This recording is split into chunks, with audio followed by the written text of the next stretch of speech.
Now we will discuss about nitrogenous base, nucleoside and nucleotide.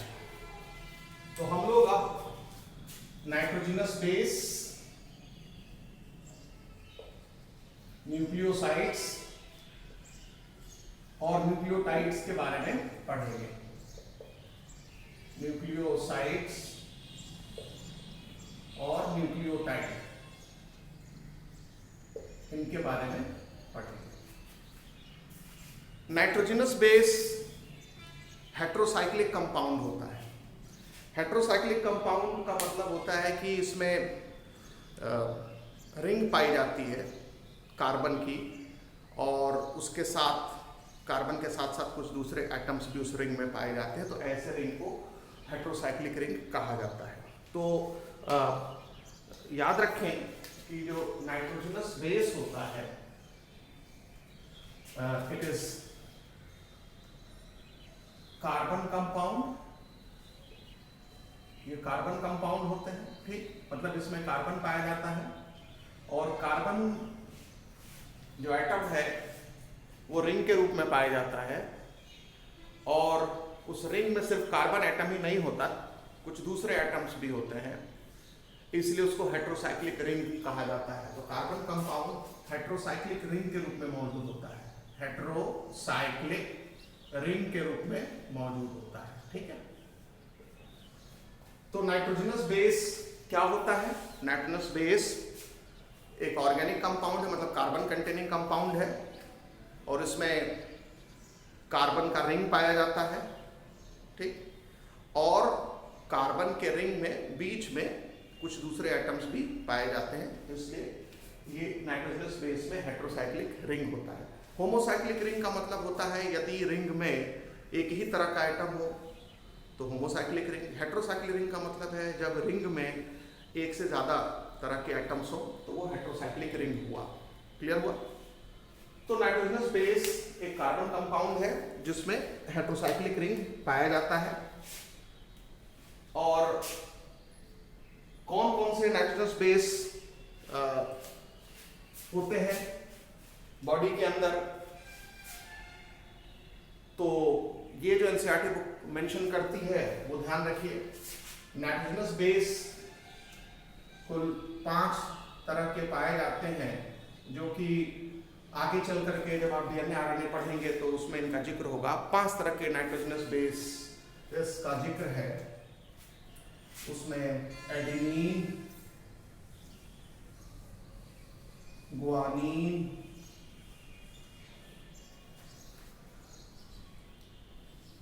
Thiamine,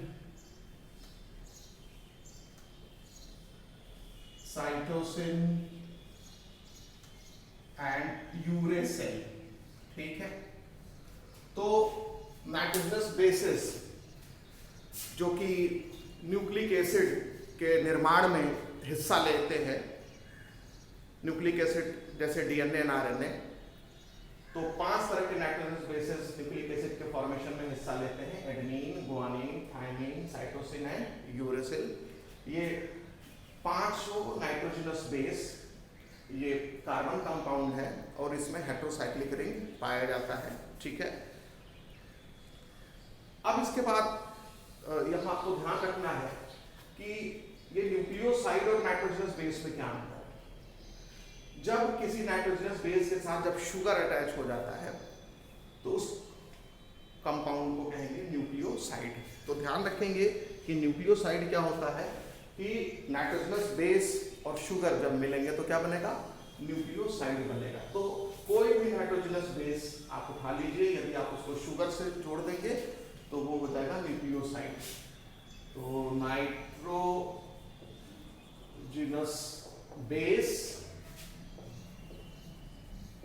plus sugar तो बन जाएगा nucleoside, ठीक।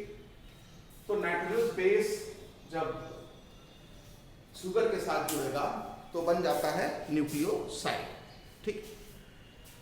अब ये न्यूक्लियोसाइड के एग्जाम्पल क्या है, इसको भी एनसीईआरटी बुक ने मेंशन किया है। तो अगर नाइट्रोजनस बेस में एडेनिन है, मान लीजिए एडेनिन है, और शुगर में राइबोज शुगर अगर है, आपने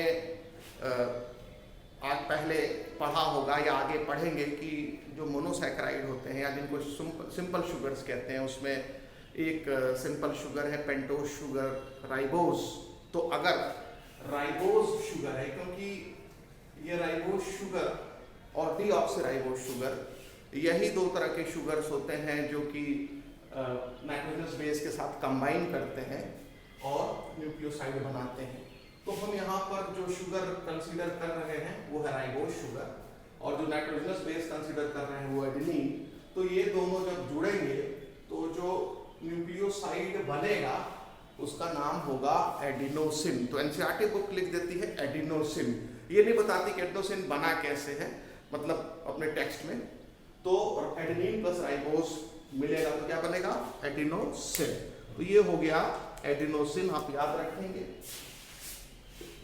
एडिनोसिन, ठीक, ये एडिनोसिन हो गया। अब इसके बाद इसी तरह से और बाकी अन्य बेसों को भी आप यहाँ पर इन्वॉल्व कर सकते हैं, ठीक है। ग्वानिन अगर है तो ग्वानिन अगर नाइट्रोजनस बेस है और इसके साथ जब राइबोज शुगर जुड़ेगा तो उसका नाम क्या हो जाएगा बेटा, ग्वानोसिन। तो उसका नाम हो जाएगा ग्वानोसिन। तो ग्वानोसिन का जिक्र है एनसीईआरटी बुक में। इसके बाद नाइट्रोजनस बेस में आप मेंशन कर लीजिए थाइमीन अगर आप लेते हैं, ठीक है। तो अगर आप थाइमीन लेते हैं और इसके साथ आप जब शुगर जोड़ते हैं तो याद रखिए कि थाइमीन के साथ यूजुअली राइबोज शुगर नहीं जुड़ता, थाइमीन के साथ डीऑक्सीराइबोज शुगर जुड़ता है, ठीक है ना। तो थाइमीन के साथ डीऑक्सीराइबोज शुगर आप जोड़ेंगे, डीऑक्सीराइबोज शुगर जोड़ेंगे, क्योंकि हमने बोला है कि नाइट्रोजनस के बेस के साथ दो ही तरह के शुगर जुड़ते हैं, या तो राइबोज शुगर या तो डीऑक्सीराइबोज शुगर। तो एडेनिन के साथ दोनों शुगर जुड़ सकते हैं, राइबोज डीऑक्सीराइबोज, लेकिन जब राइबोज शुगर जुड़ेगा तो नाम ये हो जाएगा न्यूक्लियोसाइड का। जब ग्वानिन के साथ जब राइबोज शुगर जुड़ेगा तो ग्वानोसिन हो जाएगा, इसके साथ डीऑक्सीराइबोज शुगर भी जुड़ सकता है। थाइमीन के साथ यूजुअली आप देखेंगे, क्योंकि थाइमीन आरएनए में नहीं पाया जाता है, थाइमीन किसमें पाया जाता है, डीएनए में पाया जाता है, ठीक है ना। डीएनए में पाया जाने वाला नाइट्रोजनस बेस है और शुगर के साथ जुड़ा रहता है, और डीएनए में जो शुगर पाया जाता है वो होता है डीऑक्सीराइबोज शुगर। आरएनए में जो शुगर पाया जाता है वो होता है राइबोज शुगर। तो ये सब आरएनए में पाए जाने वाले न्यूक्लियोसाइड्स हैं, क्योंकि आरएनए में कौन सा शुगर होगा, राइबोज शुगर। डीएनए में कौन सा शुगर होगा, डीऑक्सीराइबोज शुगर। और होता क्या है कि एडेनिन, ग्वानिन, ये तो नाइट्रोजनस बेस है, ये डीएनए आरएनए दोनों में पाए जाएंगे। जब एडेनिन डीएनए में पाया जाएगा तो वो डीऑक्सीराइबोज शुगर से जुड़ेगा, और जब एडेनिन आरएनए में पाया जाएगा तो राइबोज शुगर से जुड़ेगा। उस तरह से जब ग्वानिन डीएनए में पाया जाएगा तो वो डीऑक्सीराइबोज शुगर से जुड़ेगा, जब ग्वानिन आरएनए में पाया जाएगा तो राइबोज शुगर से जुड़ेगा। तो यहाँ पर जब राइबोज शुगर से जुड़ेगा तो वो वाला नाम एनसीईआरटी बुक में लिखा है, ठीक है ना। थाइमीन आरएनए में नहीं मिलता है यूजुअली, ये पाया जाता है डीएनए में, तो इसलिए ये, और डीएनए में राइबोज शुगर होता नहीं है, डीऑक्सीराइबोज शुगर होता है। तो इसलिए थाइमीन डीऑक्सीराइबोज शुगर से जब जुड़ेगा तो बनेगा क्या, थाइमिडीन। तो आप ये ध्यान रखेंगे, थाइमिडीन क्या है, न्यूक्लियोसाइड है, थाइमिडीन, ठीक। तो थाइमिडीन हो गया। अब इसके बाद साइटोसिन और यूरेसिन, इसकी बात करेंगे। तो साइटोसिन भी दोनों में पाया जाता है, डीएनए और आरएनए दोनों में पाया जाता है। तो ये राइबोज डीऑक्सीराइबोज शुगर दोनों से जुड़ सकता है, तो हम इसको राइबोज शुगर से जोड़ रहे हैं, और इससे जो न्यूक्लियोसाइड बनेगा उसका नाम होगा साइटिडीन, ठीक है। तो साइटिडीन हो गया, CYTIDINA, साइटिडीन हो गया, ठीक। और फिर लास्ट में यूरेसिल। देखिए यूरेसिल जो है वो सिर्फ आरएनए में पाया जाता है, डीएनए में नहीं पाया जाता। अभी मैं उसको समराइज कर दूंगा। तो यूरेसिल, जो यूरेसिल होता है ये आरएनए डीएनए दोनों में पाया जाता है। तो यहाँ पर राइबोज शुगर और डीऑक्सीराइबोज शुगर दोनों से जुड़ेगा, लेकिन यहाँ पर हम राइबोज शुगर को कंसीडर कर रहे हैं, तो इसका नाम हो जाएगा यूरिडिन, ठीक है। तो ये ध्यान रखेंगे, यूरिडिन इसका नाम हो जाएगा, URIDINE, ठीक। तो यूरिडिन आप मेंशन कर लीजिए, यूरिडिन। तो ये जो आपको यहाँ पर कंपाउंड दिख रहे हैं, adenosine, guanosine, thymidine, cytidine, uridine, adenosine, guanosine, thymidine, cytidine, uridine, ये सारे न्यूक्लियोसाइड्स हैं, ठीक। और ये बनते हैं नाइट्रोजनस बेस और शुगर के मिलने से। ये जो नाइट्रोजनस बेस होते हैं दो तरह के शुगर से कंबाइन कर सकते हैं, ribose sugar and deoxyribose sugar. तो ये जो यहाँ जितने भी नाम आपको दिख रहे हैं ये ज्यादातर राइबोज शुगर से कंबाइन किए हुए हैं, तो इसलिए ये नाम आ रहा है। अगर डीऑक्सीराइबोज शुगर से कंबाइन करेंगे तो इनके नाम के आगे डीऑक्सी लग जाएगा। सिर्फ ये थाइमीन के केस में ध्यान रखिएगा, यहाँ डीऑक्सी नहीं लगेगा। थाइमीन जब डीऑक्सीराइबोज से कंबाइन करेगा तो उसको थाइमिडीन कहेंगे। आरएनए में पाया नहीं जाता तो ये राइबोज शुगर से कंबाइन नहीं करेगा, आरएनए में कुछ स्पेशल केस में ही बस मिलेगा, ठीक है। तो ये आपको क्लियर करना था। तो यहाँ पर आप लिख लें जो नाइट्रोजनस बेस होते हैं 5 जो कि डीएनए आरएनए में पाए जाते हैं। एडेनिन को ए सिंबल से डिनोट करते हैं, ग्वानिन को जी सिंबल से, थाइमीन को टी सिंबल से, साइटोसिन को सी सिंबल से और यूरेसिल को यू सिंबल से, ठीक है। ये हो गया।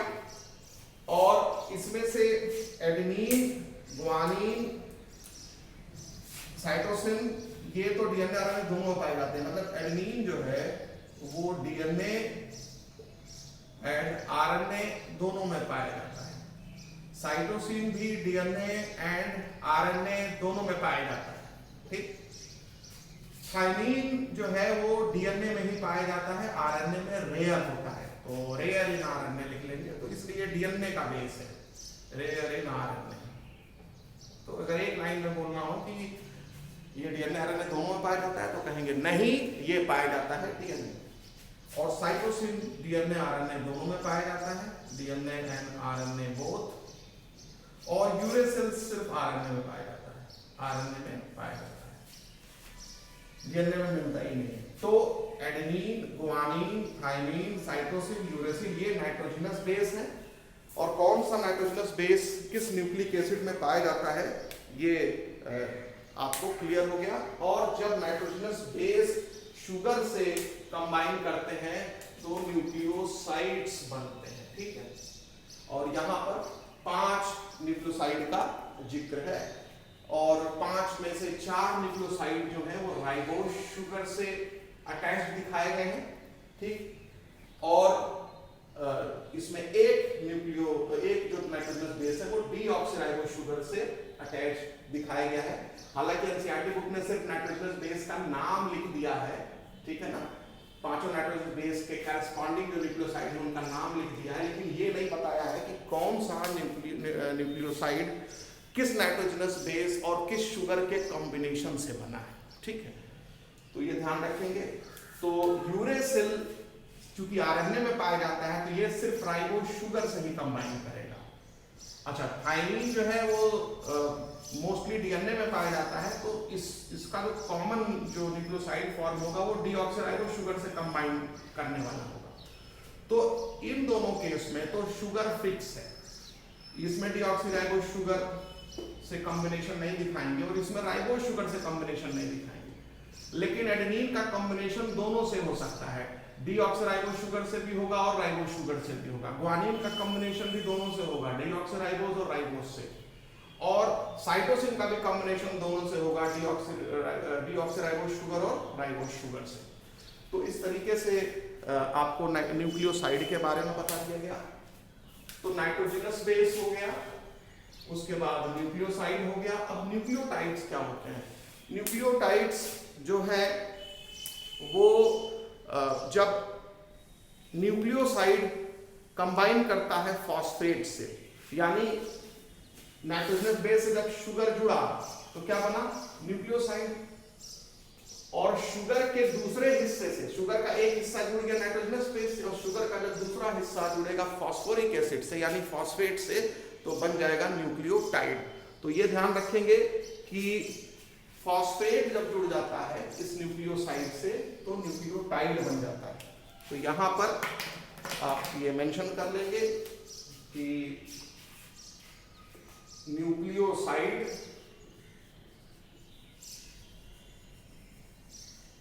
Plus sugar, phosphate plus phosphate तो बन जाएगा न्यूक्लियोटाइड, तो बन जाएगा न्यूक्लियोटाइड। ठीक है, तो न्यूक्लियोसाइड के जब फॉस्फेट के साथ जब फॉस्फेट जुड़ेगा तो बन जाएगा न्यूक्लियोटाइड। और इस न्यूक्लियोसाइड में आपको पता है दो कंपोनेंट हैं। इस न्यूक्लियोसाइड में आपको पता है दो कंपोनेंट हैं। एक कंपोनेंट जो है इसमें शुगर है, चाहे वो राइबोस शुगर हो या डीऑक्सीराइबोस शुगर हो, और दूसरा कंपोनेंट जो है वो नाइट्रोजनस बेस है, नाइट्रोजनस बेस है। ठीक है, तो दो कंपोनेंट जो न्यूक्लियोसाइड में होते हैं उसमें से फॉस्फेट किस कंपोनेंट से आके जुड़ता है? तो फॉस्फेट शुगर से आके जुड़ता है। ठीक है, तो फॉस्फेट जो है वो शुगर से जब आके जुड़ जाएगा, फॉस्फेट जब न्यूक्लियोसाइड में शुगर से आके जुड़ जाएगा, ठीक है, एस्टर बॉन्ड की मदद से। कौन से बॉन्ड की मदद से? एस्टर बॉन्ड की मदद से। तो वही लिखा है एनसीईआरटी बुक की, when phosphate get esterified with sugar of nucleoside, nucleotide is formed। ठीक है, तो ये ध्यान रखना है। तो ये जो बॉन्ड होगा, ये जो बॉन्ड होगा ये एस्टर बॉन्ड होगा। अभी आगे आपको डायग्राम से समझाने की कोशिश करेंगे। तो न्यूक्लियोटाइड जो है वो न्यूक्लियोसाइड और फॉस्फेट के मिलने से बनता है, और न्यूक्लियोसाइड के दो कंपोनेंट होते हैं, जैसा कि आपने देखा है, नाइट्रोजनस बेस और शुगर। और जो फॉस्फेट जुड़ता है न्यूक्लियोसाइड में वो नाइट्रोजनस बेस से नहीं जुड़ता है, किससे जुड़ता है? शुगर से जुड़ता है, और उसका एस्टरिफिकेशन होता है। तो जो न्यूक्लियोटाइड है उसके तीन कंपोनेंट होते हैं, नाइट्रोजनस बेस, शुगर और फॉस्फेट। तो आप देखेंगे कि phosphate plus sugar plus nitrogenous base, यहां फॉस्फेट जो होता है वो फॉस्फोरिक एसिड के फॉर्म में H3PO4 के फॉर्म में जुड़ता है। और शुगर आपको बता चुके हैं कि शुगर जो है वो राइबोस शुगर हो सकता है या डीऑक्सी राइबोस शुगर हो सकता है। ठीक, और नाइट्रोजनस बेस जो है वो कोई भी हो सकते हैं, उसमें एडेनिन, गुआनिन, थाइमिन, साइटोसिन और यूरेसिल। तो नाइट्रोजनस बेस यदि एक है, एक शुगर है और एक फॉस्फेट है, तो इन तीनों से मिल करके क्या बनता है? न्यूक्लियोटाइड। तो पहले तो नाइट्रोजनस बेस और शुगर जब आपस में मिलते हैं तो बन जाता है न्यूक्लियोसाइड, जैसा कि आपने पहले बनाया हुआ है। नाइट्रोजनस बेस और शुगर जब मिलते हैं तो क्या बनता है? न्यूक्लियोसाइड। तो न्यूक्लियोसाइड हो गया। और जब न्यूक्लियोसाइड के साथ फॉस्फेट जुड़ता है, और फॉस्फेट किससे जुड़ता है? शुगर से जुड़ता है। फॉस्फेट शुगर से जुड़ता है, कौन से बॉन्ड से जुड़ता है? एस्टर से। तो फिर बन जाता है न्यूक्लियोटाइड। तो न्यूक्लियोटाइड बनाना इसलिए जरूरी होता है क्योंकि डीएनए और आरएनए में न्यूक्लियोटाइड्स पाए जाते हैं। न्यूक्लियोटाइड बन जाते हैं तब वो डीएनए और आरएनए का निर्माण करते हैं। डायरेक्ट नाइट्रोजनस बेस डीएनए नहीं बनाएगा।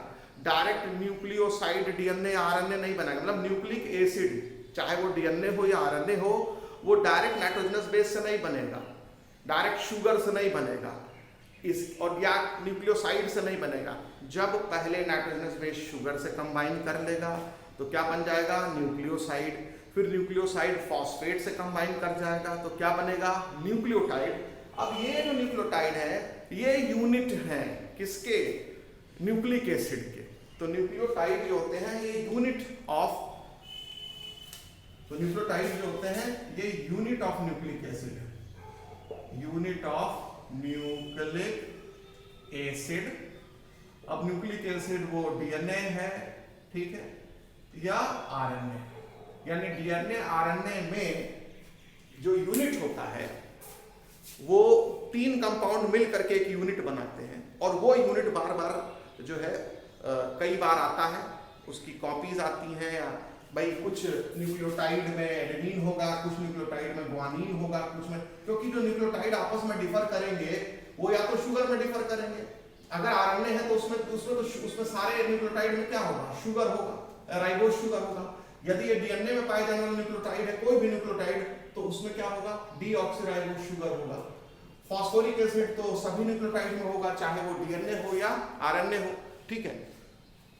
और नाइट्रोजनस बेस अगर डीएनए है तो उसमें एडेनिन होगा, ग्वानिन होगा, थाइमिन होगा और साइटोसिन होगा। और अगर नाइट्रोजनस बेस आरएनए न्यूक्लियोटाइड की बात करें तो उसमें एडेनिन होगा, ग्वानिन होगा, साइटोसिन होगा और यूरेसिल होगा। तो इस तरीके से आपको नाइट्रोजनस बेस के बारे में, न्यूक्लियोसाइड के बारे में और न्यूक्लियोटाइड के बेसिक के बारे में बता दिया गया है। अभी न्यूक्लियोटाइड के नाम का भी जिक्र एनसीईआरटी बुक में किया गया है, जैसे 5 तरह के यहाँ पर न्यूक्लियोसाइड का नाम का जिक्र है, वैसे ही 5 तरह के न्यूक्लियोटाइड का भी नाम का जिक्र है। जब फास्फोरिक एसिड जुड़ जाता है तो नाम के आगे एसिड लगा देना, यानी अगर ऐसे समझिए कि अगर नाइट्रोजनस बेस एडेनिन है और राइबोज शुगर से जुड़ा है, यानी अगर न्यूक्लियोसाइड एडिनोसिन, मैं भी एडिनोसिन से शुरू करता हूं, तो अगर फॉस्फेट जो है जुड़ा है एडिनोसिन से, एडिनोसिन तो बता चुके हैं कैसे बनता है, एडेनिन प्लस राइबोज शुगर से, तो जो न्यूक्लियोटाइड होगा, तो जो न्यूक्लियोटाइड होगा उसका नाम होगा, अब हम न्यूक्लियोटाइड का नाम डिस्कस करें, एडिनाइलिक एसिड, ये ध्यान रखेंगे, इसका नाम होगा एडिनाइलिक एसिड। तो आप ये मेंशन कर लें, एडिनाइलिक एसिड, एडिनाइलिक एसिड, ठीक। इसी तरह से जब फॉस्फेट या फॉस्फोरिक एसिड, फॉस्फेट या फॉस्फोरिक एसिड जब जुड़ेगा ग्वानोसिन से, जब फॉस्फेट जुड़ेगा ग्वानोसिन से तो नाम हो जाएगा ग्वानाइलिक एसिड। तो ग्वानाइलिक एसिड, ग्वानाइलिक एसिड, ठीक। और जब फॉस्फेट जुड़ेगा थाइमिडीन से तो थाइमिडाइलिक एसिड, तो फॉस्फेट जब जुड़ेगा थाइमिडीन से, ठीक है, तो इसका नाम हो जाएगा thymidylic acid, thymidylic acid. Clear हो गया। तो एडिनाइलिक एसिड न्यूक्लियोटाइड है, ग्वानाइलिक एसिड भी न्यूक्लियोटाइड है, थाइमिडाइलिक एसिड भी न्यूक्लियोटाइड है। और जब फॉस्फेट जुड़ेगा साइटिडीन से, न्यूक्लियोसाइड से, जब फॉस्फेट जुड़ेगा साइटिडीन न्यूक्लियोसाइड से, क्योंकि तो ये तो न्यूक्लियोसाइड है और ये फॉस्फेट ग्रुप है, तो न्यूक्लियोसाइड, और इस न्यूक्लियोसाइड में 2 कंपोनेंट हैं, शुगर और नाइट्रोजनस बेस, शुगर और नाइट्रोजनस बेस, शुगर और नाइट्रोजनस बेस, शुगर और नाइट्रोजनस बेस। और शुगर से क्या जुड़ रहा है, एस्टर बॉन्ड से फॉस्फेट जुड़ रहा है। तो फॉस्फेट प्लस साइटिडीन को क्या बोलेंगे, साइटिडाइलिक एसिड। ये आपको ध्यान रखना है, साइटिडाइलिक एसिड, ठीक, क्लियर रखना है आपको। तो साइटिडाइलिक एसिड हो गया, साइटिडाइलिक एसिड, ठीक। इसके बाद फिर आपको लास्ट में एक बचा है यूरिडीन न्यूक्लियोसाइड। तो यूरिडीन न्यूक्लियोसाइड के साथ जब फॉस्फेट जुड़ेगा, यूरिडीन न्यूक्लियोसाइड के साथ जब फॉस्फेट जुड़ेगा तो नाम हो जाएगा यूरिडाइलिक एसिड। तो इस तरीके से यूरिडाइलिक एसिड। तो यहां पर आपको ये पता चल गया कि 5 तरह के जो न्यूक्लियोटाइड का नाम एनसीईआरटी बुक में लिखा है वो कैसे बने हैं, ठीक है ना। तो एनसीईआरटी बुक ने केवल नाम मेंशन किया, एनसीईआरटी बुक ने सिर्फ न्यूक्लियोसाइड के नाम, न्यूक्लियोटाइड के नाम और नाइट्रोजनस बेस के नाम गिना दिए हैं, और कैसे बने हैं ये नहीं बताया है, और इसका स्ट्रक्चर डायग्राम में दिया हुआ है, उसको हम लोग समझेंगे, ठीक है। अब यहाँ पर एक चीज आपको ध्यान रखना है कि जो न्यूक्लियोटाइड जब बन जाते हैं, जैसे एटनाइलिक एसिड बन गया, ग्वानिलिक एसिड बन गया, अब ये देखिए एटनाइलिक एसिड आरएनए में पाया जाएगा। क्यों आरएनए में पाया जाएगा? क्योंकि आरएनए में जो नाइट्रोजनस बेस होता है एडेनिन होता है, और आरएनए में जो शुगर होता है वो क्या होता है? राइबोज होता है। तो जब ये दोनों जुड़ेंगे तो क्या बन जाएगा? एडिनोसिन। तो ये न्यूक्लियोसाइड जो है वो आरएनए में पाए जाने वाला न्यूक्लियोसाइड होगा। तो एडिनोसिन के साथ जब फॉस्फेट जुड़ेगा तो क्या नाम हो जाएगा? Adenylic acid. तो ध्यान रखना है कि एडिनाइलिक एसिड नाम का जो न्यूक्लियोटाइड है ये किसमें पाया जाएगा? आरएनए में पाया जाएगा। ग्वानिलिक एसिड में भी ग्वानोसिन नाइट्रोजनस बेस है, और ग्वानोसिन नाइट्रोजनस बेस में कौन सा शुगर है? राइबोज है। तो ये भी पाया जाएगा आरएनए में, ठीक। और थायमिडाइलिक एसिड में थायमिडीन न्यूक्लियोसाइड पाया जाता है। थायमिडीन बनने में कौन सा शुगर है? डीऑक्सीराइबोज शुगर है। तो ये पाया जाएगा किसमें? डीएनए में। ये न्यूक्लियोटाइड डीएनए में पाया जाएगा। अब हम बता रहे कौन सा न्यूक्लियोटाइड या कौन सा न्यूक्लियोसाइड किस न्यूक्लिक एसिड में आपको मिलेगा।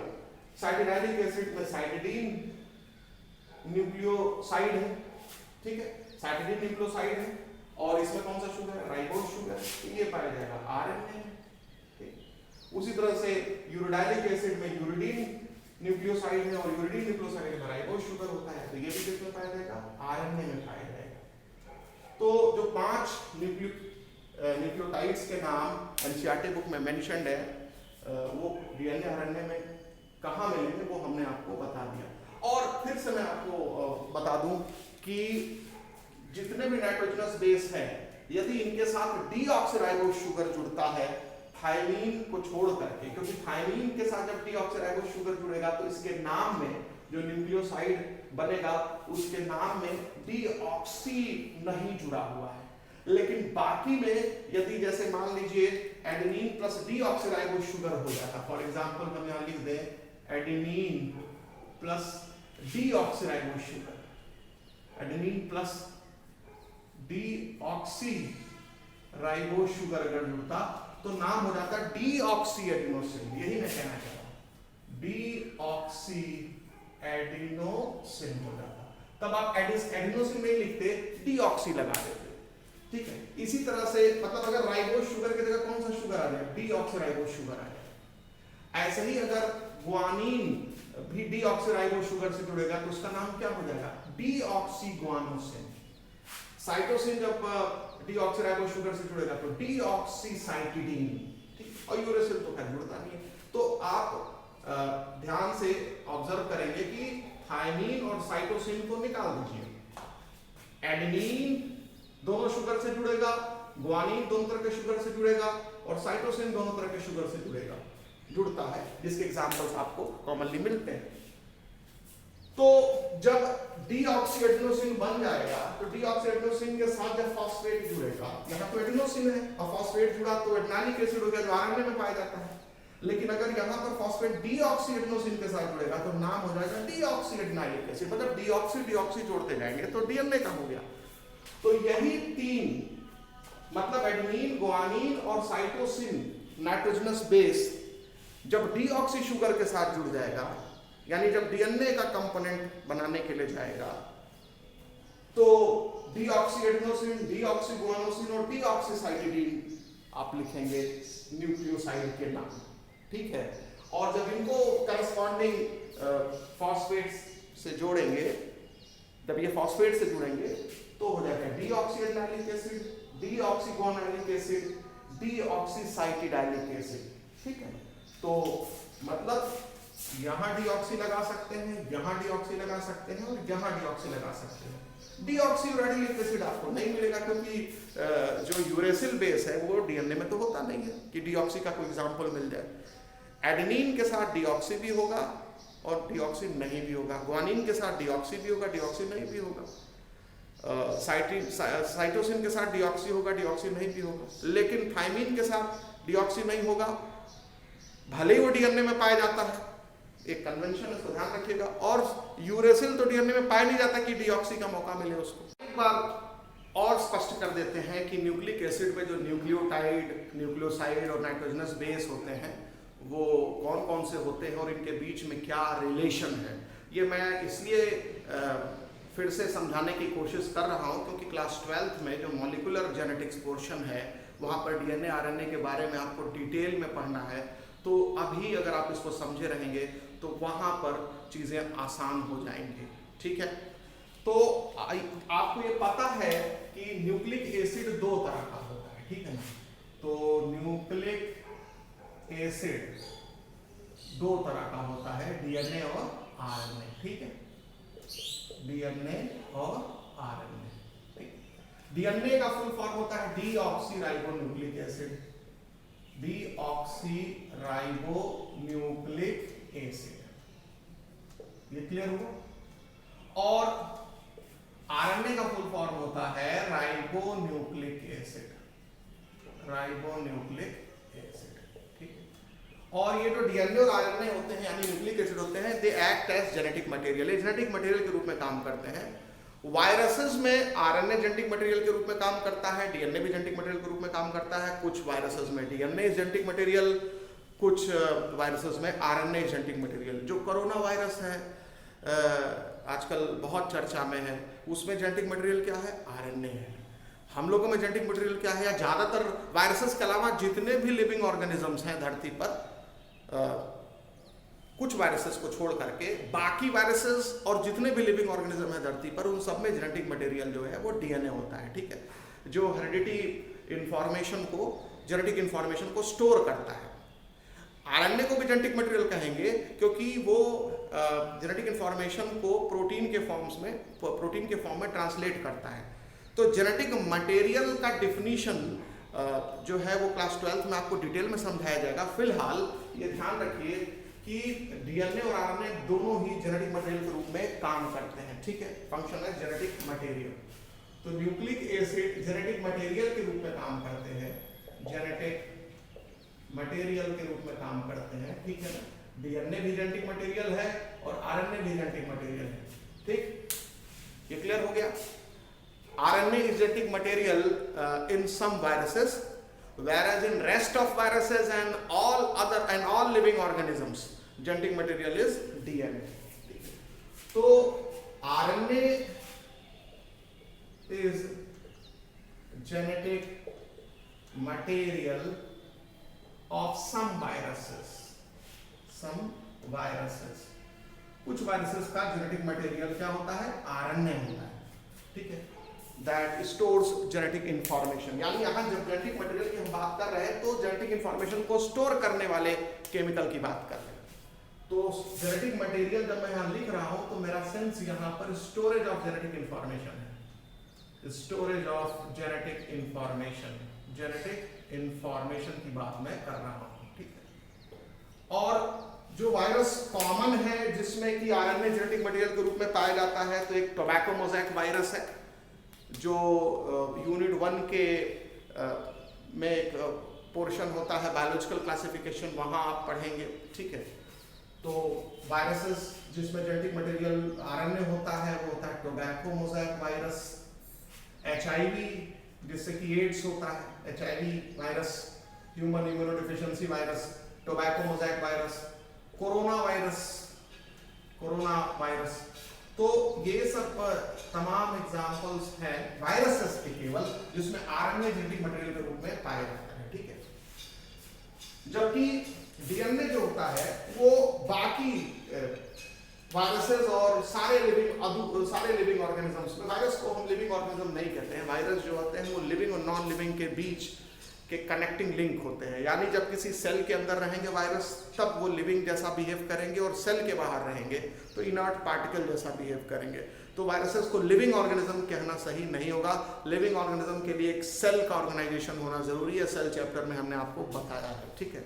तो जो डीएनए होता है वो जेनेटिक मटेरियल होगा किसमें, तो DNA is genetic material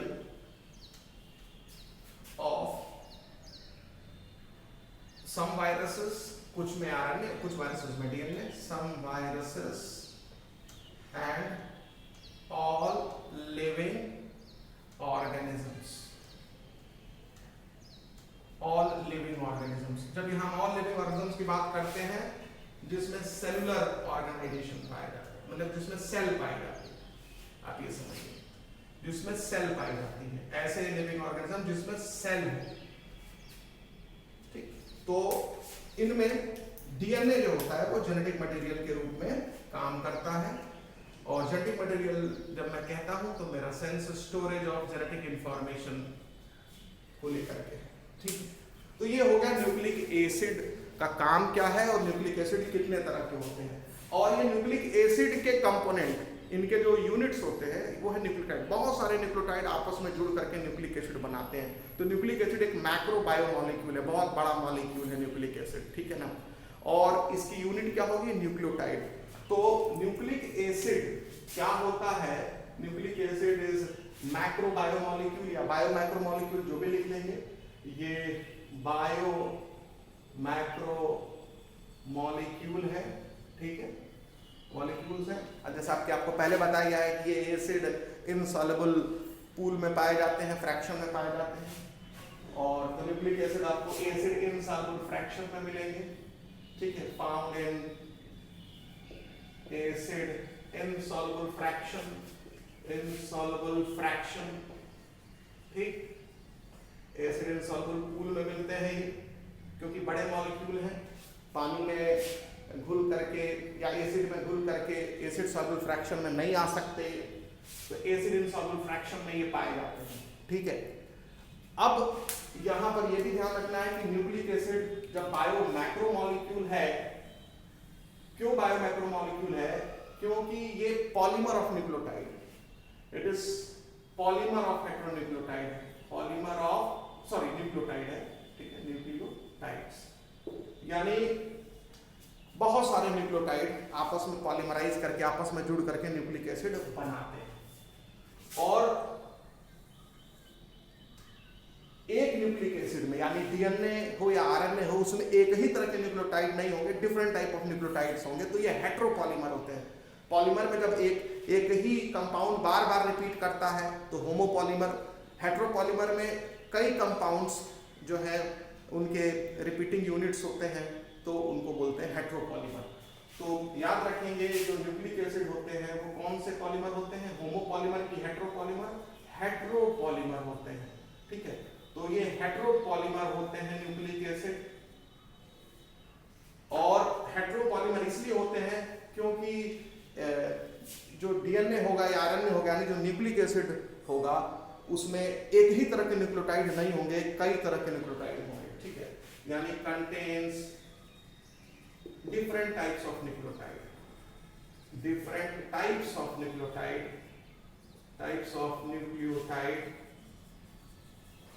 in same molecule, ठीक, in same molecule। तो contains different types of nucleotide in same molecule, इसलिए वो हेटेरोपॉलीमर होते हैं। तो ये तो आपको समझ में आ गया कि न्यूक्लिक एसिड बिना न्यूक्लियोटाइड्स के नहीं बन सकते। और हम लोग अभी कुछ देर पहले न्यूक्लियोटाइड समझे हैं, ठीक है। तो ये चीज ध्यान रखेंगे कि जो डीएनए में न्यूक्लियोटाइड पाया जाता है, न्यूक्लियोटाइड ऑफ डीएनए, उसको डीऑक्सीराइबोन्यूक्लियोटाइड कहा जाता है, डीऑक्सीराइबोन्यूक्लियोटाइड कहा जाता है, ठीक है।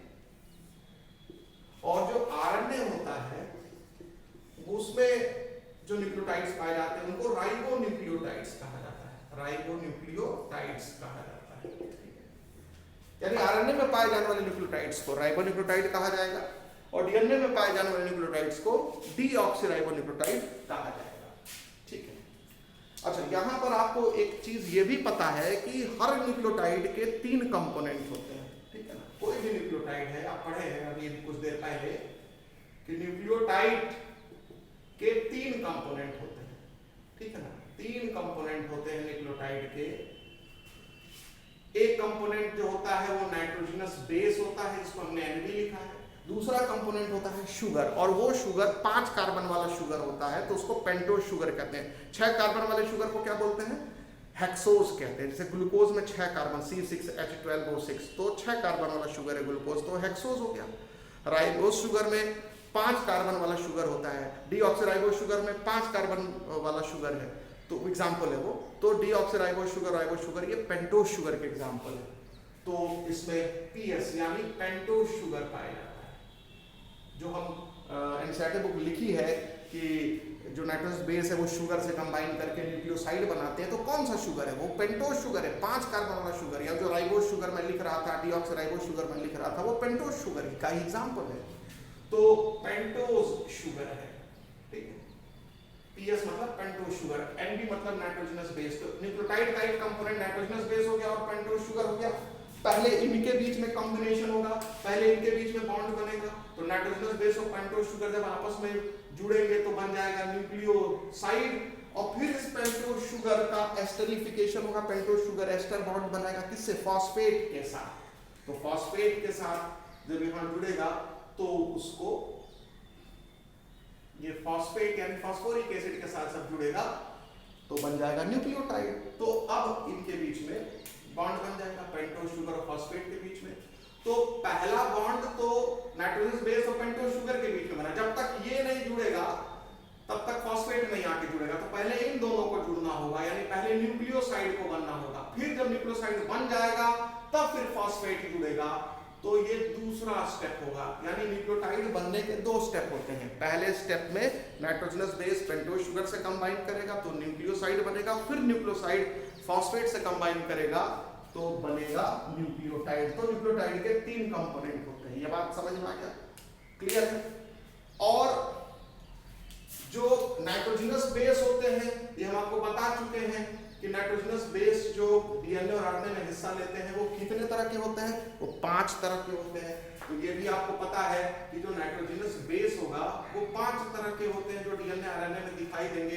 एडेनिन, गुआनिन, थाइमिन, साइटोसिन और यूरेसिल। ठीक है, और उसी तरह से पेंटोज शुगर, जो पेंटोज शुगर है वो 2 तरह का होगा।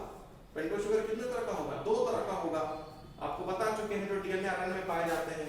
एक है राइबोज शुगर, ठीक है, और दूसरा कौन सा शुगर होगा? Deoxyribose sugar. तो राइबोज शुगर और डीऑक्सीराइबोज शुगर, ये 2 तरह के शुगर होंगे। नाइट्रोजनस बेस कितने तरह के होंगे? 5 तरह के होंगे। और फॉस्फेट सबको मालूम है H3PO4, वो सेम रहेगा चाहे आरएनए हो या डीएनए का न्यूक्लियोटाइड। तो अब आपको ध्यान रखना है कि जो डीऑक्सीराइबोन्यूक्लियोटाइड कोई भी बनेगा तो इसके फॉर्मेशन में इस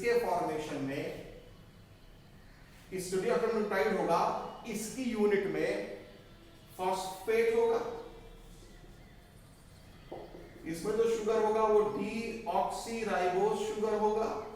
ठीक है, डीऑक्सीराइबोज शुगर होगा, और इसको मैं और क्लियर कर देता हूं, डीऑक्सीराइबोज शुगर होगा और नाइट्रोजनस बेस होगा। तो फॉस्फेट, डीऑक्सीराइबोज शुगर और नाइट्रोजनस बेस। और नाइट्रोजनस बेस में कौन कौन सा नाइट्रोजनस बेस? सिर्फ 4 तरह के नाइट्रोजनस बेस होंगे। एडेनिन, गुआनिन, साइटोसिन और थाइमिन। यूरेसिल नहीं बनाएंगे आप।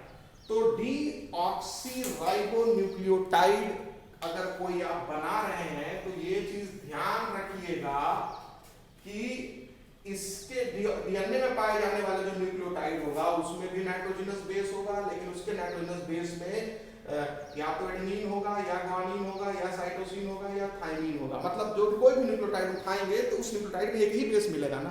तो कौन सा बेस मिल सकता है? इन चारों में से कोई एक बेस होगा। और शुगर में हमेशा दूसरा कौन सा शुगर होगा, डीऑक्सीराइबोज शुगर होगा और फॉस्फेट होगा, तो जाकर के डीएनए न्यूक्लियोटाइड बनेगा। ठीक, तो आप डीएनए न्यूक्लियोटाइड कितने तरह के हुए कुल? सभी डीएनए न्यूक्लियोटाइड में फॉस्फेट एक ही तरह का, सभी डीएनए न्यूक्लियोटाइड में डीऑक्सीराइबोज शुगर एक ही तरह का, लेकिन डीएनए न्यूक्लियोटाइड में नाइट्रोजन बेस कितने तरह के? 4 तरह के। तो आपको कितने टाइप के डीऑक्सीराइबोन्यूक्लियोटाइड मिलेंगे? 4 टाइप्स के मिलेंगे। एक डीऑक्सीराइबोन्यूक्लियोटाइड वो जिसमें एडेनिन होगा, एक डीऑक्सीराइबोन्यूक्लियोटाइड जिसमें ग्वानिन होगा, एक डीऑक्सीराइबोन्यूक्लियोटाइड जिसमें साइटोसिन होगा और एक डीऑक्सीराइबोन्यूक्लियोटाइड जिसमें थाइमिन होगा। तो यानी डीएनए का जो चेन है, यानी जो डीऑक्सीराइबोन्यूक्लिक एसिड है, जो डीएनए बना होता है डीऑक्सीराइबोन्यूक्लियोटाइड के, कितने तरह के न्यूक्लियोटाइड आपको डीएनए के चेन में मिलेंगे? अगर आपके हाथ में डीएनए दे दिया जाए, पूछा जाए इसमें कितने टाइप्स के न्यूक्लियोटाइड हैं, तो बोलेंगे 4 तरह के न्यूक्लियोटाइड हैं। एक कुछ न्यूक्लियोटाइड में एडेनिन होगा, कुछ में ग्वानिन होगा, कुछ में थाइमिन होगा, कुछ में साइटोसिन होगा। ठीक है, और इन्हीं की रिपीटिंग यूनिट होगी। मान लीजिए डीएनए का एक टुकड़ा आपके हाथ में पड़ा, तो उसमें लाइन से 5 न्यूक्लियोटाइड ऐसे होंगे जिसमें एडेनिन होगा, फिर उसके बाद 4 न्यूक्लियोटाइड ऐसे होंगे जिसमें ग्वानिन होगा, हो सकता है फिर 2 न्यूक्लियोटाइड ऐसे होंगे जिसमें थाइमिन होगा, हो सकता है उसके बाद फिर जो न्यूक्लियोटाइड उसमें फिर से एडेनिन आ जाए। तो बार बार एडेनिन, ग्वानिन, थाइमिन और साइटोसिन पाए जाएंगे, मिलेंगे आपको उस चेन में, और लगातार मिल सकते हैं या अल्टरनेट मिल सकते हैं, कोई भी सीक्वेंस हो सकता है, कई कॉपीज में मिल सकते हैं। ठीक है, तो ये हो गया। ऐसे ही आरएनए के बारे में भी आप मेंशन कर लीजिए। जो राइबोन्यूक्लियोटाइड होते हैं जो आरएनए में पाए जाते हैं, इसमें भी ध्यान रखेंगे, यानी आरएनए में जो न्यूक्लियोटाइड पाया जाएगा वो राइबोन्यूक्लियोटाइड, डीएनए में न्यूक्लियोटाइड पाया जाएगा डीऑक्सीराइबोन्यूक्लियोटाइड। आरएनए जो न्यूक्लियोटाइड पाया जाएगा यानी राइबोन्यूक्लियोटाइड जो पाया जाएगा उसमें फॉस्फेट होगा, उसमें राइबोज शुगर होगा, ठीक, और उसमें भी नाइट्रोजनस बेस होंगे। हो गया क्लियर? तो फॉस्फेट, राइबोज शुगर और नाइट्रोजनस बेस। और जो नाइट्रोजनस बेस आरएनए के न्यूक्लियोटाइड में होंगे वो कौन कौन से होंगे बेटा? एडेनिन होगा, ग्वानिन होगा, थाइमिन नहीं होगा, साइटोसिन होगा और यूरेसिन होगा। तो यही तो मैं पहले भी आपको समझा रहा था, ठीक है ना? तो ये हो गया नाइट्रोजनस बेस में एडेनिन, ग्वानिन, साइटोसिन और यूरेसिन। अब आपसे पूछा जाए कि what is difference between DNA and RNA, तो अब आपको उनके जो न्यूक्लियोटाइड में क्या डिफरेंस होता है, तो दोनों के न्यूक्लियोटाइड में आपको डिफरेंस साफ दिख रहा है। आप बोलेंगे साहब डीएनए में डीऑक्सीराइबोज शुगर पाया जाता है, आरएनए में राइबोज शुगर पाया जाता है। डीएनए न्यूक्लियोटाइड में थाइमिन नाइट्रोजनस बेस ही मिलता है, जबकि आरएनए में थाइमिन नहीं मिलता है, और आरएनए में यूरेसिल नाइट्रोजनस बेस मिलता है जो कि डीएनए में नहीं मिलता है। ठीक, अब हम आपको डीऑक्सीराइबोन्यूक्लियोटाइड और राइबोन्यूक्लियोटाइड्स के जो नाम हैं और डीऑक्सीराइबोन्यूक्लियोसाइड और राइबोन्यूक्लियोसाइड के जो नाम हैं उनको डिटेल में डिस्कस करेंगे। हालांकि पहले भी आप ज़्यादातर राइबोन्यूक्लियोटाइड और राइबोन्यूक्लियोसाइड के नाम समझ चुके हैं, जिनका जिक्र एनसीईआरटी बुक में किया गया है, बट हम यहाँ सभी न्यूक्लियोटाइड्स और न्यूक्लियोसाइड्स जो कि डीएनए और आरएनए में पाए जाते हैं उनके नाम को रिकॉल करेंगे। ठीक है, तो आप देखें जब हम डीएनए की बात पहले कर लें, फिर उसके बाद आरएनए की बात करेंगे। देखिए डीएनए में क्या होता है कि नाइट्रोजनस बेस एडेनिन है, मतलब डीएनए के जो न्यूक्लियोटाइड होंगे यानी डीऑक्सी राइबोन्यूक्लियोटाइड की बात हम कर रहे हैं।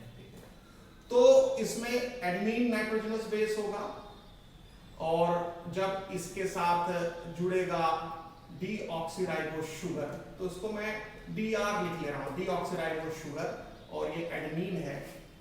तो जो न्यूक्लियोसाइड बनेगा, इस न्यूक्लियोसाइड का जो नाम होगा वो होगा डीऑक्सी एडिनोसिन। क्या नाम होगा इसका? Deoxy adenosine. ये हम आपको बता चुके हैं, ठीक है, डीऑक्सी एडिनोसिन। और जब इसके साथ फॉस्फेट जुड़ जाएगा, जब इसके साथ फॉस्फेट जुड़ जाएगा, ठीक, एस्टर बॉन्ड से, तो अब इसका नाम क्या हो जाएगा? तब इसका नाम हो जाएगा deoxy adenylic acid. Deoxy adenylic acid. ठीक है, तो ये जो डीऑक्सी एडिनाइलिक एसिड है ये न्यूक्लियोटाइड है और डीऑक्सी एडिनोसिन जो है वो न्यूक्लियोसाइड है। क्लियर हो गया? तो जब नाइट्रोजनस बेस और शुगर जुड़ते हैं तो न्यूक्लियोसाइड बनता है और न्यूक्लियोसाइड से जब फॉस्फेट जुड़ता है तो न्यूक्लियोटाइड बनता है। So this is nucleoside and this is nucleotide. मतलब मैं ऐसे NS लिख देता हूं। NS मतलब न्यूक्लियोसाइड का नाम है जो डीएनए में पाया जाता है और ये न्यूक्लियोटाइड है NT जो कि डीएनए में पाया जाता है। तो ये तो एक हो गया न्यूक्लियोसाइड और न्यूक्लियोटाइड के नाम। उसी तरह से दूसरा आप देखें जो न्यूक्लियोटाइड होगा उसमें मान लीजिए ग्वानोसिन। मैं बार बार ग्वानोसिन तो नहीं लिखूंगा ना, पहले लिख चुका हूं ग्वानीन या ग्वानोसिन या जो भी कुछ है, तो अब सिंबल का इस्तेमाल हम करेंगे। तो ये ग्वानीन नाइट्रोजनस बेस है, ठीक है, और ग्वानीन नाइट्रोजनस बेस के साथ डीऑक्सीराइबोस शुगर जुड़ा, डीआर जुड़ा, तो ये बन गया न्यूक्लियोसाइड। तो ये न्यूक्लियोसाइड बन गया तो इसको लिख देंगे डीऑक्सी ग्वानोसिन, ठीक।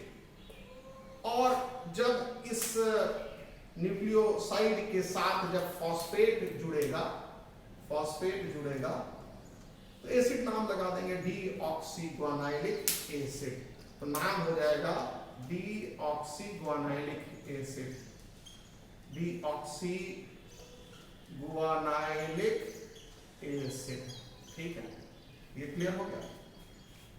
तो यहां भी फिर उसी तरह से आप जान चुके हैं कि जो डीएनए में न्यूक्लियोसाइड होगा वो होगा डीऑक्सीग्वानोसिन और डीएनए में जो न्यूक्लियोटाइड होगा वो होगा डीऑक्सीग्वानाइलिक एसिड। ये न्यूक्लियोटाइड लगा देंगे, ठीक है, ये क्लियर हो गया? उसके बाद तीसरा जो न्यूक्लियोटाइड होगा, क्योंकि आपको मालूम है कि डीएनए में कितने तरह के न्यूक्लियोटाइड्स पाए जाएंगे, डीएनए में कितने तरह के न्यूक्लियोटाइड्स पाए जाएंगे? 4 तरह के न्यूक्लियोटाइड पाए जाएंगे। तो वो जो 4 तरह के न्यूक्लियोटाइड पाए जाएंगे 4 टाइप्स के, वो कौन से 4 तरह के होंगे वही हम डिस्कस कर रहे हैं, ठीक है। तो अब यहां पर जो नेक्स्ट जो नाइट्रोजनस बेस होगा उसको आप C लिख लीजिए, साइटोसिन। और साइटोसिन के साथ जब डीऑक्सीराइबोस शुगर जुड़ेगा तो ये जो न्यूक्लियोसाइड बनेगा डीऑक्सीसाइटिडीन, इसका नाम क्या होगा? डीऑक्सीसाइटिडीन होगा। तो डीऑक्सीसाइटिडीन हो गया, ठीक है, डीऑक्सीसाइटिडीन हो गया। और जब इस डीऑक्सीसाइटिडीन नाम के न्यूक्लियोसाइड के साथ जब ये फॉस्फेट जुड़ेगा, फॉस्फोरिक एसिड जुड़ेगा, तब इसका नाम हो जाएगा डीऑक्सीसाइटिडाइलिक एसिड। तब क्या नाम हो जाएगा इसका? डीऑक्सीसाइटिडाइलिक एसिड इसका नाम हो जाएगा। तो आप लिख लेंगे डीऑक्सीसाइटिडाइलिक एसिड, ठीक। तो डीऑक्सीसाइटिडाइलिक एसिड ये नाम हो गया। और यहां भी आप मेंशन कर देंगे कि जो डीऑक्सीसाइटिडीन है वो न्यूक्लियोसाइड का नाम हो गया, डीएनए में पाए जाने वाला, और जो डीऑक्सीसाइटिडाइलिक एसिड है वो न्यूक्लियोटाइड का नाम हो गया जो डीएनए में पाया जाता है। तो इस तरह से डीएनए में आपने यहाँ 3 तरह के न्यूक्लियोटाइड का नाम सीख लिया। डीऑक्सीग्वानाइलिक एसिड एक न्यूक्लियोटाइड है, डीऑक्सीग्वानाइलिक एसिड दूसरा न्यूक्लियोटाइड है, डीऑक्सीसाइटिडाइलिक एसिड तीसरा न्यूक्लियोटाइड है, और चौथा जो न्यूक्लियोटाइड है जिसका जिक्र हम पहले भी कर चुके थे वो चौथा न्यूक्लियोटाइड था जिसमें थायमीन नाइट्रोजनस बेस पाया जाता है। उसमें डीऑक्सी नहीं लगता है, ध्यान रखिएगा, भले ही उसमें डीऑक्सीराइबोस शुगर पाया जाता है। तो ये एक कन्वेंशनल नॉलेज है जिसको ध्यान रखना है, ठीक है, रख लेना है आपको। तो थायमीन के साथ जब डीऑक्सीराइबोस शुगर जुड़ेगा तो इसको बोलेंगे थाइमिडीन, ठीक है, थाइमिडीन हो गया। और यहाँ डीऑक्सी देखिए नहीं लगा है, और अगर डीऑक्सी लगा देंगे तो गलत नहीं होगा, लेकिन कहीं लगता हुआ हमने अच्छे टेक्स्ट बुक में नहीं देखा है, ठीक है। तो इसलिए आप भी मत लगाइएगा, कोशिश यही करिएगा। और इसके साथ जब फॉस्फेट जुड़ता है तो इसको कहेंगे थायमिडाइलिक एसिड। तो थायमिडाइलिक एसिड, और ये हो गया चारों जो डीऑक्सी न्यूक्लियोटाइड्स होते हैं उनके टाइप्स। तो ये हो गया न्यूक्लियोसाइड और ये हो गया न्यूक्लियोटाइड।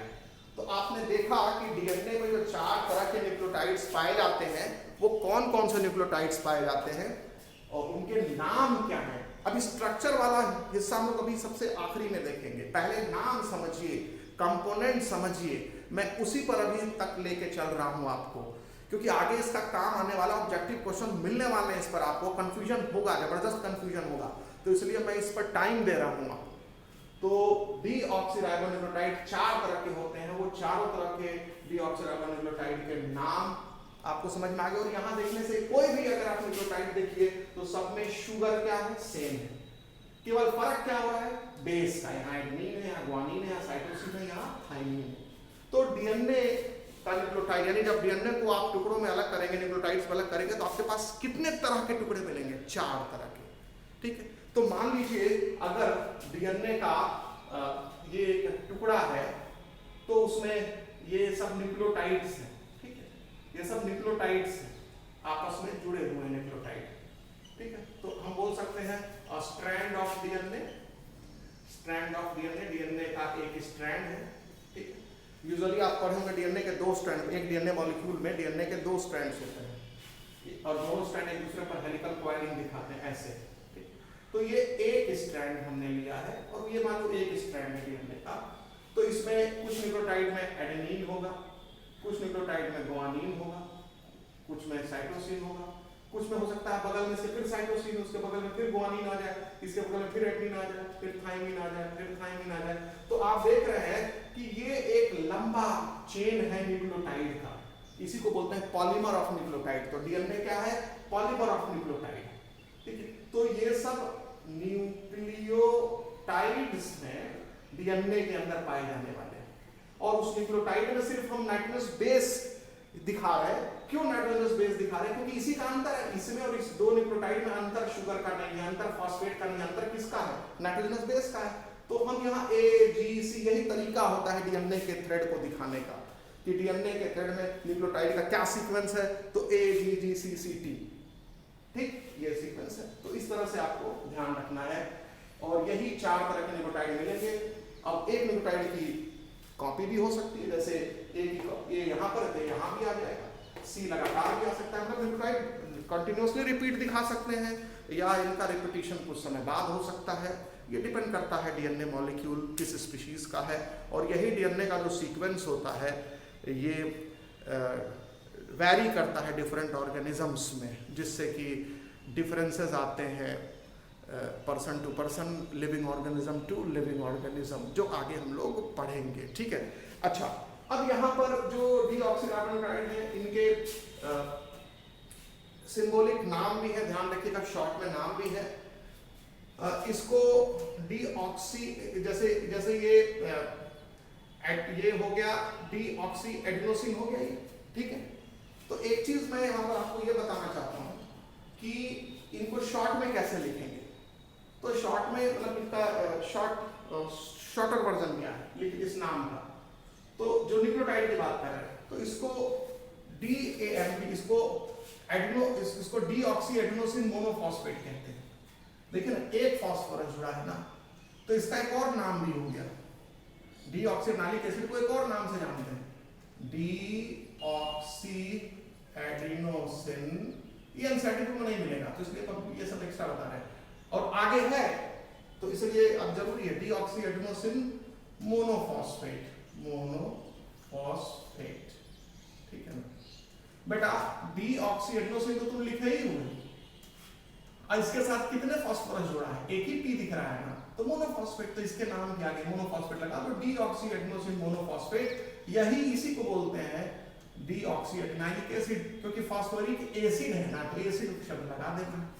तो deoxy adenosine monophosphate deoxy एडेनाइलिक acid का दूसरा नाम है। और इसको शॉर्ट में AMP, एडेनोसिन मोनोफॉस्फेट को आप पढ़े होंगे AMP, ADP, ATP छोटे क्लासेस में, लोअर क्लासेस में। Adenosine monophosphate, adenosine diphosphate, adenosine triphosphate, ATP, इसी को तो पढ़े होंगे एनर्जी करेंसी।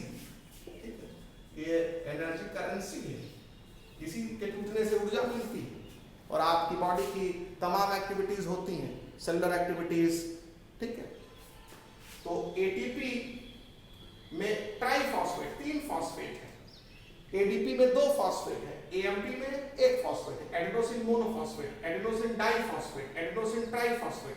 तो AMP मतलब एडेनोसिन मोनोफॉस्फेट, इसका आगे भी जिक्र होगा। तो यहाँ पर डीऑक्सी एडेनोसिन मोनोफॉस्फेट है ना, तो AMP लिखने के बजाय DAMP लिख दीजिए। चलिए, डीऑक्सी ग्वानाइलिक एसिड का नाम क्या होगा? तो डीऑक्सीग्वानोसिन के साथ एक फॉस्फेट जुड़ा है, तो डीऑक्सीग्वानोसिन मोनोफॉस्फेट। तो डीऑक्सीग्वानोसिन मोनोफॉस्फेट, तो डीऑक्सीग्वानोसिन मोनोफॉस्फेट हो गया, ठीक। और इसका शॉर्ट में नाम हो जाएगा DGMP, ये हो गया सिंबल इसका।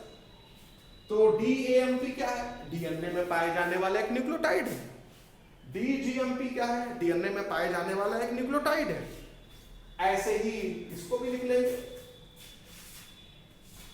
डीऑक्सीसाइटिडीन मोनोफॉस्फेट। तो लिखिए इसको, डीऑक्सीसाइटिडीन मोनोफॉस्फेट, डीऑक्सीसाइटिडीन मोनोफॉस्फेट,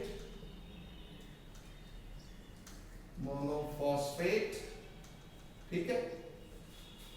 और इसका सिंबल होगा DCMP। डी जब लिखेंगे तो स्मॉल लेटर से लिखेंगे, डी, ये ध्यान रखेंगे, ये लिखने का तरीका है। आपको जो अच्छा लगे ऐसे नहीं चलता, यहाँ पर कुछ रूल्स होते हैं, उसको आपको फॉलो करना पड़ता है, ये समझिएगा, ठीक है। अब इसके बाद फिर जो चौथा न्यूक्लियोटाइड है थायमिडाइलिक एसिड, थायमिडीन। यहाँ देखो डीऑक्सी लगा ही नहीं है, तो जब डीऑक्सी लगा नहीं है तो यहाँ थायमिडीन मोनोफॉस्फेट लिख देंगे, तो यहाँ नाम हो जाएगा थायमिडीन, ठीक है, मोनोफॉस्फेट, थायमिडीन मोनोफॉस्फेट, ठीक है। और जो थायमिडीन मोनोफॉस्फेट होगा वो थायमिडीन मोनोफॉस्फेट को आप कैसे लिखेंगे? TMP, क्योंकि यहाँ डीऑक्सी लगाया नहीं है तो डी इसके आगे नहीं लगेगा, ये ध्यान रखिएगा। तो इसके आगे डी नहीं लगाना है। तो आपके सामने डीएनए के जो न्यूक्लियोटाइड है यानी डीऑक्सी राइबोन्यूक्लियोटाइड्स, वो 4 तरह के कौन कौन से हो गए? 4 तरह के, DAMP, क्लियर, DGMP, ठीक, DCMP और TMP। तो अब आप तो इस नतीजे पर पहुंच गए ना कि डीएनए मॉलिक्यूल के ईच स्ट्रैंड में, क्योंकि एक डीएनए मॉलिक्यूल में 2 स्ट्रैंड्स होते हैं, एक डीएनए मॉलिक्यूल में 2 स्ट्रैंड्स होते हैं, ठीक है। और हर स्ट्रैंड में जो न्यूक्लियोटाइड आपको दिखेंगे, अब ये जो न्यूक्लियोटाइड है ना बेटा, ये इसी को कह रहे हैं DAMP। ये जो न्यूक्लियोटाइड होगा बेटा क्या होगा? ये होगा DGMP, ठीक। और इसमें इन दोनों में डिफरेंस किसके वजह से आया? A और G की वजह से। बाकी दोनों में शुगर सेम है, फॉस्फेट सेम है, तो इसलिए जिसकी वजह से डिफरेंस आ रहा है वही चीज दिखा देते हैं सिंबल, सिंबल सॉरी, इस डायग्राम। अब आरएनए न्यूक्लियोटाइड्स और न्यूक्लियोसाइड्स के नाम को भी हम लोग यहाँ डिस्कशन में लाते हैं। तो जो आरएनए के न्यूक्लियोटाइड होंगे, मतलब राइबोन्यूक्लियोटाइड्स, वो भी 4 तरह के होंगे। जैसे डीएनए के जो न्यूक्लियोटाइड्स थे 4 तरह के थे, तो आरएनए के जो न्यूक्लियोटाइड्स होंगे वो भी 4 टाइप्स के होंगे, ठीक है। और यहाँ भी इनके नामों को हम लोग डिस्कस करते हैं। जैसे मान लीजिए ये हो गया नाइट्रोजनस बेस में एडेनिन है और वो राइबोस शुगर से जुड़ेगा, तो एडेनिन नाइट्रोजनस बेस जब राइबोस शुगर से जुड़ेगा तो नाम क्या हो जाएगा? पढ़े हैं आप, एडिनोसिन, ये बताया जा चुका है, इसलिए इसको आपको समझने में दिक्कत नहीं होगी। एनसीईआरटी बुक में एडेनोसिन नाम लिखा है, और फिर जब इस राइबोस से फिर फॉस्फेट जुड़ जाता है, ठीक है, तो ये हो जाएगा एडेनोसिन, एडेनाइलिक एसिड, यही बताया था आपको, एडेनाइलिक एसिड। तो ये हो गया पहला न्यूक्लियोटाइड जो आरएनए में पाया जाता है। तो आरएनए में पाए जाने वाले 4 तरह के न्यूक्लियोटाइड्स में जो पहला न्यूक्लियोटाइड मान लीजिए वो हमने डिस्कस किया, एडेनाइलिक एसिड। तो एडेनाइलिक एसिड इज न्यूक्लियोटाइड और एडेनोसिन इज न्यूक्लियोसाइड, क्योंकि नाइट्रोजनस बेस और शुगर मिलते हैं। आर मतलब राइबोस शुगर, इसके पहले डीआर लिखा था, डीऑक्सीराइबोस शुगर था, वो डीएनए में था, ठीक है। तो एडेनोसिन, एडेनिन और राइबोस शुगर क्या बन गया, एडेनोसिन, और ये न्यूक्लियोसाइड हो गया, और इससे जब फॉस्फेट जुड़ जाता है तो न्यूक्लियोटाइड यानी एडेनाइलिक एसिड बन गया, ठीक है। इसी तरह से दूसरा जो न्यूक्लियोटाइड होगा उसमें आप गुआनिन, उसको राइबोस शुगर से जोड़ दीजिए तो बन जाएगा गुआनोसिन, गुआनोसिन। और फिर इसके साथ जब आप फास्फोरस या फास्फोरिक एसिड या फास्फेट जो भी कह लीजिए जोड़ देंगे, क्योंकि फास्फोरिक एसिड ही सोर्स होता है फास्फोरस का, तो टेक्निकली फास्फोरिक एसिड ही कहा जाता है, तो हमेशा फास्फोरिक एसिड ही कहने की कोशिश करिएगा। इसको बोल देंगे गुआनाइलिक एसिड, ठीक है, गुआनाइलिक एसिड। तो यहाँ पर आपको 2 न्यूक्लियोसाइड और 2 न्यूक्लियोटाइड देखने को मिल गया, ये न्यूक्लियोसाइड है और ये क्या है, न्यूक्लियोटाइड। अब आते हैं तीसरा जो न्यूक्लियोटाइड होता है, उसमें भी आप यहाँ लिख लेंगे साइटोसिन, उसके साथ राइबोस शुगर जुड़ा तो ये हो जाएगा साइटिडीन, ठीक है। तो साइटिडीन हो गया, और इसके साथ जब फॉस्फेट जुड़ेगा, मतलब ये न्यूक्लियोसाइड बन गया, और इसके साथ जब फॉस्फेट जुड़ेगा तो न्यूक्लियोटाइड बन जाएगा, ठीक है। तो ये हो गया साइटिडाइलिक एसिड, साइटिडाइलिक एसिड, ठीक है। और इस साइटिडाइलिक एसिड को आप न्यूक्लियोटाइड कंसीडर करेंगे, और साइटिडीन को क्या कंसीडर करेंगे, साइटिडीन को कंसीडर करेंगे न्यूक्लियोसाइड। और जो चौथा न्यूक्लियोटाइड बनेगा उसमें यूरेसिल होता है, आपको मालूम है यूरेसिल जो है, तो यूरेसिल को आप जोड़ देंगे किससे, यूरेसिल को जोड़ देंगे राइबोस शुगर से, तो ये बन जाएगा यूरिडीन, ठीक है, यूरिडीन बन गया। और इसके साथ जब आप फॉस्फेट जोड़ेंगे तो न्यूक्लियोटाइड, ये न्यूक्लियोसाइड है, इसके साथ जब फॉस्फेट जुड़ जाएगा तो तब ये बन जाएगा यूरिडाइलिक एसिड, ठीक है, यूरिडाइलिक एसिड। और ये न्यूक्लियोटाइड है आरएनए में पाए जाने वाला।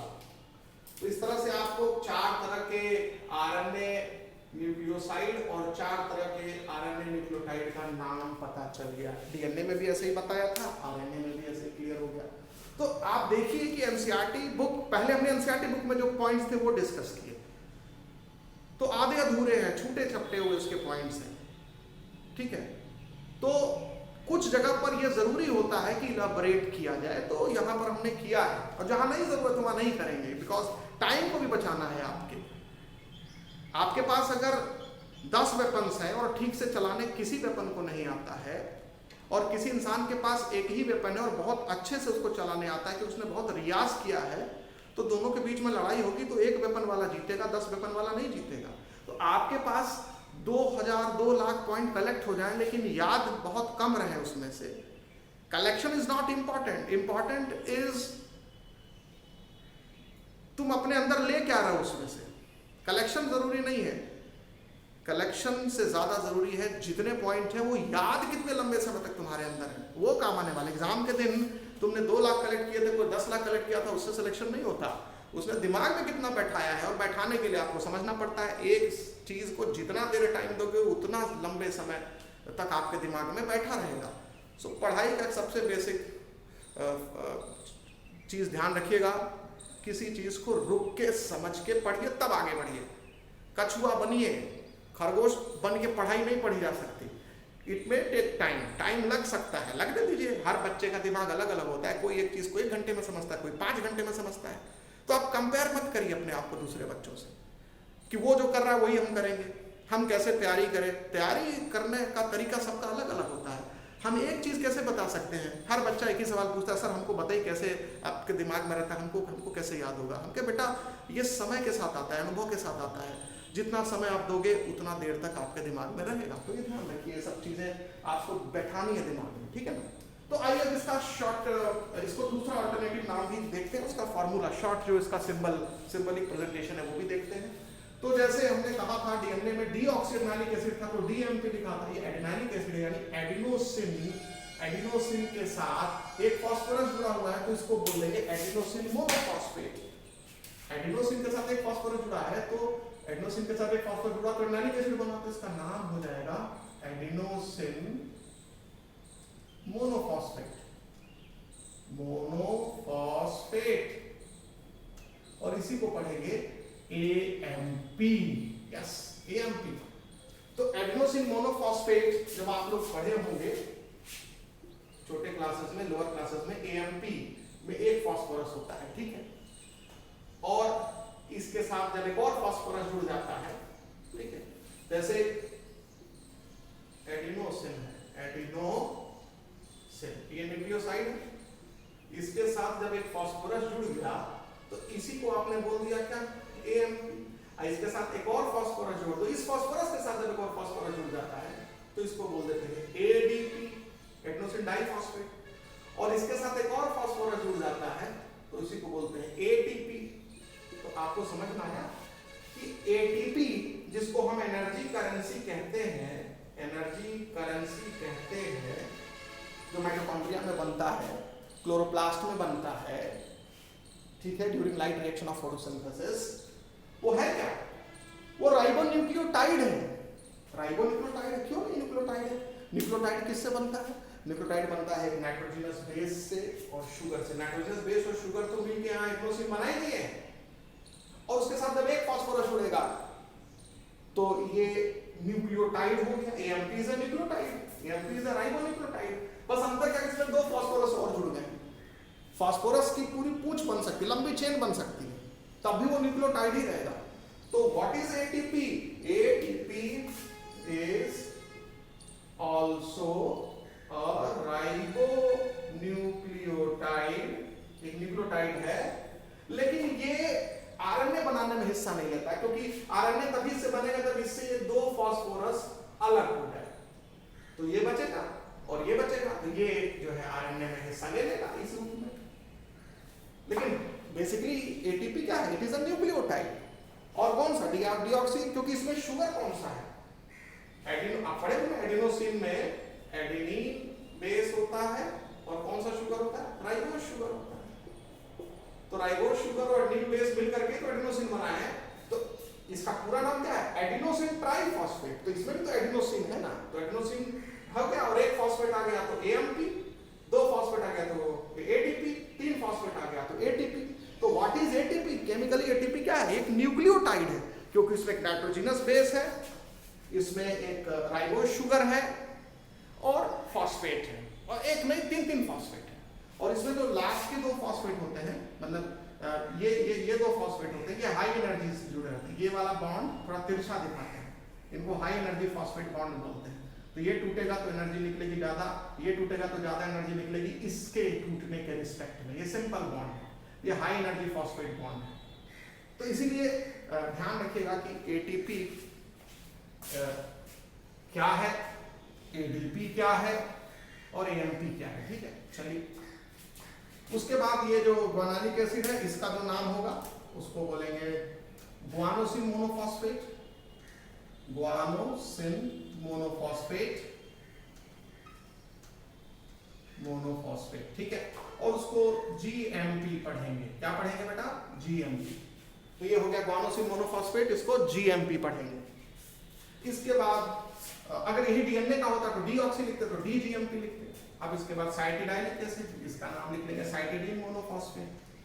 साइटिडाइन मोनोफॉस्फेट, ठीक है। और इसको पढ़ेंगे CMP। तो साइटिडीन मोनोफॉस्फेट हो गया CMP। और इसके बाद यूरिडाइलिक एसिड है, तो इसका नाम हो जाएगा यूरिडीन मोनोफॉस्फेट। यूरिडीन मोनोफॉस्फेट, ठीक है। और इसका नाम हो जाएगा, इसका सिंबल हो जाएगा CMP, shortcut UMP, sorry UMP, ठीक है। तो इस तरीके से ये आपको चारों न्यूक्लियोटाइड के नाम आरएनए के बता दिए। तो अगर आप, और आरएनए जो होता है यूजुअली सिंगल, जैसे डीएनए यूजुअली डबल स्टैंडर्ड होता है, आरएनए सिंगल स्टैंडर्ड होता है। RNA is usually single standard, usually कुछ कभी कभी कुछ ऑर्गेनिज्म में आरएनए का डबल स्टैंडर्ड होता है। तो RNA is usually single stranded, ठीक है, ये ध्यान रखिएगा। और डीएनए हमने बताया कि डीएनए में दो स्ट्रैंड्स होते हैं, दो चेन होते हैं न्यूक्लियोटाइड्स के। तो डीएनए जो होता है is usually double standard. DNA भी कभी कभी कुछ ऑर्गेनिज्म में सिंगल स्टैंडर्ड होता है, लेकिन यूजुअली की बात मैं कर रहा हूं, इज यूजुअली बहुधा यूजुअली डबल स्ट्रैंडेड। तो डीएनए यूजुअली डबल स्टैंडर्ड होता है और आरएनए यूजुअली सिंगल स्टैंडर्ड होता है। ये क्लियर हो गया आपको, ठीक है। और आप जब आरएनए का स्ट्रैंड देखेंगे, आरएनए का जब आप स्ट्रैंड ऑब्जर्व करेंगे तो उसमें दिखेगा क्या, वही न्यूक्लियोटाइड्स, राइबोन्यूक्लियोटाइड्स दिखेंगे। और जो राइबोन्यूक्लियोटाइड्स दिखेंगे तो उसमें ए भी दिखेगा, जी भी दिखेगा, जी की कॉपी भी हो सकती है, फिर ए हो सकता है, टी दिखेगा, टी सॉरी आरएनए में टी नहीं होता, क्या होता है, यू होता है, साइटोसिन होगा, फिर यू आ सकता है, फिर साइटोसी आ सकता है। तो इस तरह से ये आरएनए न्यूक्लियोटाइड का सीक्वेंस जो बेसिस का होगा वो कुछ इस तरह से दिखेंगे। मतलब इसमें एडेनिन, गुआनिन, यूरेसिल, साइटोसिन ये दिखेंगे, इसमें थाइमिन नहीं दिखेगा, ठीक है। और ये जो न्यूक्लियोटाइड